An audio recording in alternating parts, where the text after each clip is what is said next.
नमस्कार दोस्तों अक्सर ये होता है कि अब महानगरों में तो अंतिम यात्रा भी अलग ढंग से निकलती है। महानगर क्या, जो छोटे मोटे जो मध्यम दर्जे के नगर हैं उनमें भी यही हो गया कि सबकी ज़िंदगी बड़ी व्यस्त है। सिर्फ समय दे दिया जाता है कि इस समय शमशान घाट में या इस समय कब्रगाह में आपने पहुंचना है, वहां पर उनकी अंतिम रस्में अदा होंगी।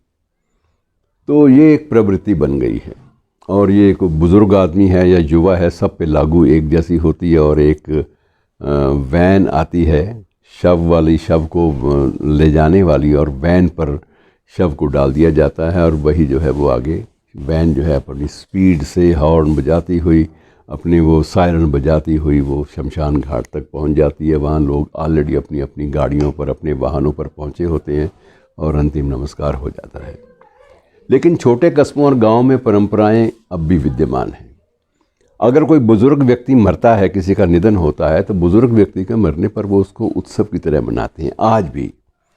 और उत्सव की तरह इतना मनाते हैं कि बाजे गाजे के साथ उसको विदा किया जाता है और उसमें गांव के सारे लोग शामिल होते हैं और एक महाभोज का भी आयोजन होता है। सारी बातें, रस्में छोटे कस्बों में, छोटे शहरों में आज भी चलती हैं।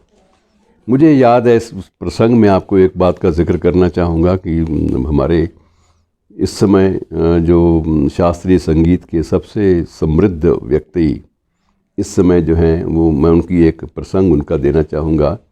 वो प्रसंग ये है कि एक बार वो अपने गांव में गए, जरूर उनका एक आग्रह था कि मुझे मेरे गांव तक ले जाया जाए।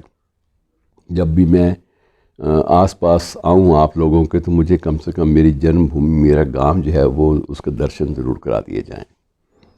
तो हम लोग उनको गांव तक ले गए वाहनों के साथ। सरकारी वाहन भी गए, गैर सरकारी वाहन भी गए और एक ही लंबे जुलूस की शक्ल में उनको गांव तक मिट्टी को नमन करने के लिए ले गए। गांव गए तो कई पुराने बुज़ुर्गों ने उन्हें पहचान लिया। अब पहचाना, ये मैं पंडित जसराज की बात कर रहा हूँ, मैं नाम बीच में बताना शायद भूल गया। तो पंडित जसराज, जो कि अब पद्म विभूषण भी प्राप्त कर चुके हैं, इतने सम्मानित हैं हमारे देश के महान संगीतकार के रूप में, विश्व भर में उनके नाम की चर्चा होती है। जब गांव में गए तो गांव में पुराने बुज़ुर्ग मिल गए, उन्होंने पहचान भी लिया। ओ, तुम उस पंडित के बेटे हो, हम जानते हैं, याद आ गया, तो छोटा सा था, ये था, वो था। जो भी बुज़ुर्ग लोग बातें करते हैं उसको वैसे ही उसी लाड प्यार चाव से याद किया। तभी एक बुज़ुर्ग आया खांसता खांसता, उसने कहा कि पंडित जी, जब आ ही गए, सुना है तुम बड़ा अच्छा गा बजा लेते हो। उसने कहा, मैं, कृपा है ईश्वर की, आप लोगों का आशीर्वाद है। पंडित जी ने बड़ी विनम्रता और शालीनता से उत्तर दिया। तो वो व्यक्ति बोला, जब तुम आ ही गए हो तो एक छोटी सी बात हमारी भी मान लो। क्या कहते, क्या? बोलिए, आप आदेश दो मुझे। कि आदेश तो कोई नहीं, वो जो कोने में रहता था वल्लू राम, उसका रात को वो चलाना कर गया। अब ये है कि बेचारा 90 साल का था, उसका आगे पीछे कोई नहीं है। तुम आ गए संयोगवश, तो तुम उसके आगे आगे ज़रा बाजा बूजा बजा देना। बड़ा, अब पंडित जी के लिए बड़ा ये अजीब दृश्य था कि ये क्या बुज़ुर्ग आदमी मुझसे अपेक्षा कर रहा है कि मैं शास्त्रीय संगीत का व्यक्ति शिखर पर बैठा हुआ, और मुझसे ये अपेक्षा ये बुज़ुर्ग करता है कि मैं एक बुज़ुर्ग के शव के आगे बीन बजाता या बैंड बजाता हुआ चलूँ। लेकिन ये एक बात सिर्फ एक परंपरा की है कि हम लोग पुराने बुज़ुर्गों के मामले में छोटे कस्बों में परंपरा के अनुसार अब भी मृत्यु को एक उत्सव की तरह मानते हैं कि इसको मुक्ति मिली। और उसको कई बार तो ये भी होता है कि मैंने ये भी देखा है कि बहुत सारे लोग एक पुष्पक विमान की तस्वीर भी बनाते हैं कि वो अपने घर के बुज़ुर्ग को विमान में सजाकर उसके शव को वहाँ तक ले जाएंगी अंत्येष्टि करने के लिए, ताकि सीधा ये जो विमान है सीधा लेकर हमारे बुज़ुर्ग को स्वर्ग की ओर जाए। मतलब ये बहुत सारी परिकल्पनाएं हैं जो इस बात पर आधारित हैं कि मृत्यु अगर सही समय पर आती है, असामयिक नहीं है, अगर किसी हादसे के परिणाम स्वरूप सामने नहीं आई, तो मृत्यु एक शाश्वत सत्य है। अगर समय पर आता है तो उसका अभिनंदन करो, उसका स्वागत करो और उसको एक उत्सव की तरह मनाओ।